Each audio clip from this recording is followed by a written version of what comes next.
제 반평생 미국 남부는 모든 공공장소에서 흑인과 백인을 엄격하게 분리하는 법과 관습이 지배했습니다. 그 법은 백인들이 흑인들을 아무렇게나 취급할 수 있게 허용했죠.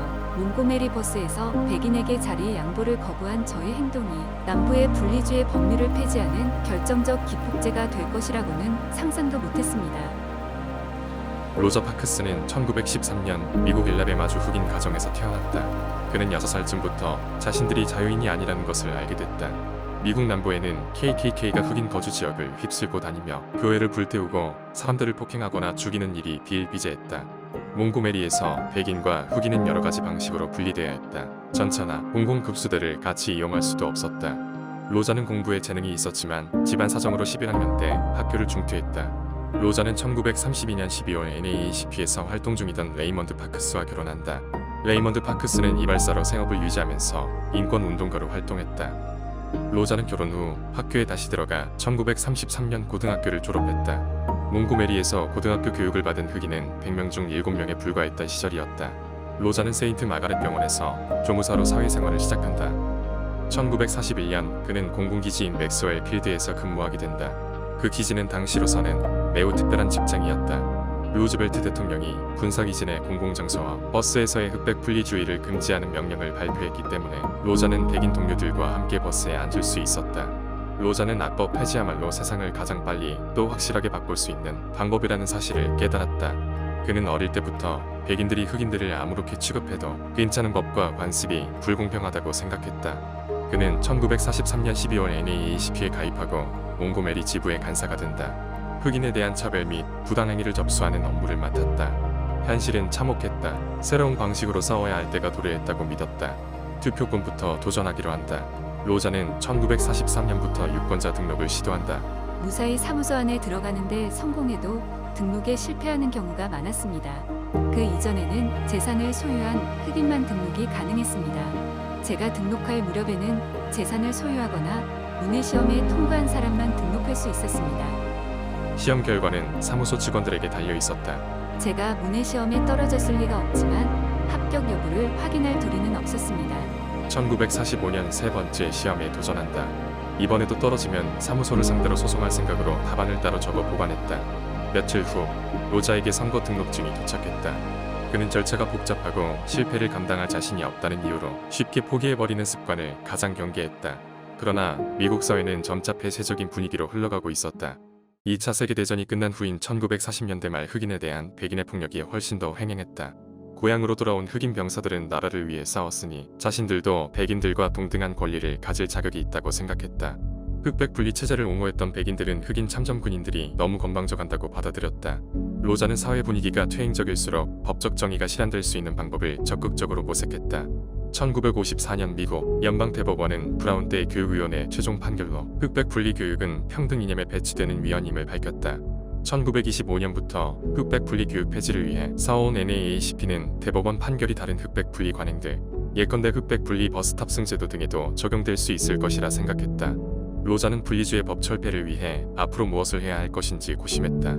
1955년 여름 테네시주에서 인종통합대법원 판결의 적용 방안을 주제로 열흘 동안 워크숍이 개최되자 로자도 사비를 털어 참가했다. 그는 분리주의 관련 법안 폐지와 제도 개선이 뒤따르지 않는다면 대법원의 판결이 흑인들의 삶을 직접적으로 변화시킬 수 없을 것이라는 결론을 얻게 된다. 무엇보다 버스 분리 탑승 제도를 하루빨리 폐지시켜야 했다. 버스 승객의 66% 이상이 흑인이었다. 그럼에도 흑인은 백인에게 좌석을 무조건 양보해야 했고 분리된 채로 이동해야 했다. 로자를 비롯한 활동가들은 버스 회사와 몽고메리 시장, 시의원들에게 절규하듯 호소했지만 기득권 세력은 악법을 자신들의 이익을 위해 어떻게 활용할 것인가에만 관심이 있었다. 로자는 시를 기소하는 수밖에 없다고 생각했다. 그러나 고소인을 찾기가 쉬운 일이 아니었다. 그 다음 그가 제안한 방법은 승차 거부였다. 약 70%에 육박하는 흑인 승객들이 승차를 거부하면 버스 회사가 경제적으로 타격을 입게 될 것이고 결국에는 승복하게 될 것이라고 판단했다. 하지만 대부분의 승객들은 출퇴근용으로 버스를 이용하고 있었기 때문에 승차 거부는 곧 생계와 직결되는 문제였다. 로자는 사회적 약자들이 불평등한 세상과 싸우는 동안 얼마나 많은 희생을 감내하는지 잊지 않고자 했다. 로자의 승차 거부 운동은 조금씩 설득력을 얻어가고 있었다. 1955년 봄 10대 소녀인 클로데트는 백인에게 자리를 비켜주기를 거부한다. 이내 경찰이 달려와 그녀를 체포했다. 그러나 일본의 활동가들은 법정 투쟁 대신 버스 회사 관리자와 시 관리자들에게 청원서를 제출하는 방식으로 문제를 해결하고자 했다. 로자는 청원서 제출에 완강하게 반대했다. 손에 종이 한 장 들고 가서 백인들에게 이것저것 좀 해주십사 부탁하는 행위는 결코 내키지 않았습니다. 그런 일은 절대로 하지 않겠다고 저는 제 자신과 약속했습니다. 로자가 예상한 것처럼 시 당국과 버스 회사는 몇 달이 지나서야 어떤 요구도 들어줄 수 없다는 답변을 귀천타는 듯했다. 흑백 분리와 인종차별을 없애는 일이 얼마나 지나는 싸움인지 깨달을수록 평등한 사회를 향한 그의 열망은 더욱 커졌다. 1955년 12월 로자는 백인 승객에게 자리를 내주라는 버스 운전사의 지시를 끝까지 거부했다. 경찰이 출동해 그녀를 체포했다. 로자는 1997년 출간한 자서전 나 이야기에서 당시 버스 운전사의 폭력적인 명령이 너무나 지긋지긋해 도저히 자리를 비켜줄 수 없었다고 회고했다. 그는 구치소로 끌려갔고 출소하자마자 승차 거부 운동을 주도했다. 언론이 그녀의 뒤를 캐고 흠집을 찾으려 했었지만 아무것도 찾아내지 못했다. 오히려 그 과정에서 그는 정직하고 청렴하게 살아왔다는 평가를 받는다. 1955년 12월 5일부터 승차 거부 운동이 본격적으로 시작됐다. 흑인들에게도 권리가 있습니다. 흑인들이 버스를 타지 않으면 버스 회사도 살아남을 수 없을 것입니다. 버스 승객의 4분의 3이 흑인입니다. 그럼에도 우리는 체포됩니다. 시민들은 승차 거부 운동에 적극 동참했다. 버스는 텅 빈 채로 운행해야 했다. 로자는 흑백 분리법 위반으로 집행유예와 벌금형을 선고받았다. 진보적인 종교인들은 몽고메리 흑인 인권 운동을 대중화시킬 수 있는 조직을 만들었다. 마틴 루터 킹 목사가 MIA 의장으로 선출됐다. 킹 목사는 위대한 연설가였다. 때가 왔습니다. 우리는 지칠 대로 지쳐버렸습니다. 차별당하는 것에, 모욕당하는 것에 지쳤습니다. 억압이라는 잔혹한 발에 밟히고 또 밟히는 것에 지쳤습니다. 2주가 지나자 승차 거부 운동은 장기화 국면에 접어들었다. 로자는 1956년 1월 근무지였던 몽고메리 페어 백화점에서 뚜렷한 이유도 없이 갑자기 해고된다. 그녀는 MIA 활동에 매진했다. 승차 거부 운동이 지속되며 실직자들이 늘었고 그들의 생활고도 심각해졌다. 걸어서 출퇴근하는 사람들에게는 여러 켤레의 신발이 필요했다. 로자는 미국 전역에서 생필품을 모아 나눠주는 일을 맡았다. 승리를 낙관하기 어려운 상황이 펼쳐지고 있었다. 1956년 2월 몽고메리 경찰은 승차 거부 운동을 주도했다는 이유로 로자를 비롯한 89명의 활동가들을 체포한다. 이 시기 프레드 그레이 변호사가 연방지방법원에 버스 분리 탑승 제도에 대한 위헌 심판 소송을 제기하자 얼마 후 몇몇 백인 변호사들은 승차 거부 운동이 불법이라고 법원에 제소했다. 1956년 6월 특별 연방지방법원 재판부는 2대1로 버스 분리 탑승이 위헌이라 판결했다.